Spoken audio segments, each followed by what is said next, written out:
Құрметті ағайындар, міне бетперде алу үшін екінші дәріханаға кірдім.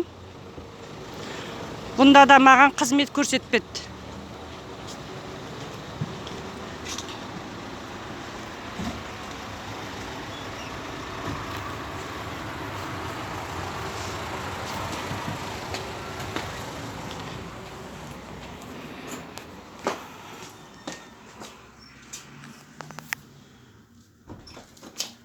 Маған қызмет көрсетпеді.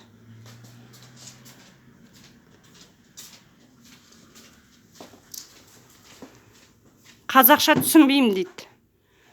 Сонда мен Қазақстанда тұрып, басым ауырып, балтырым сыздағанда дәрі де ала алмайды екем.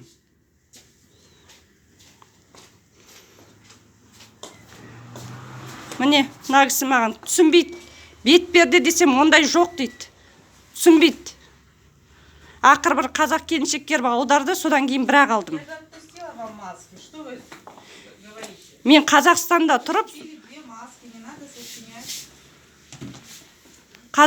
тұрып, қазақша қызмет ала алмаймын.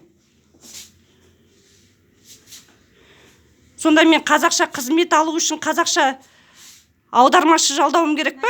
Пожалуйста, правильно маску в помещении. Здравствуйте, вот такое. Или выйдите с аптеки.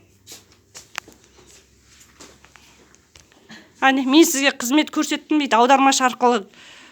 Мемлекеттік тілді менсінбейді, мемлекеттік тілді таптап жатыр, мемлекеттік тілді қорлап жатыр.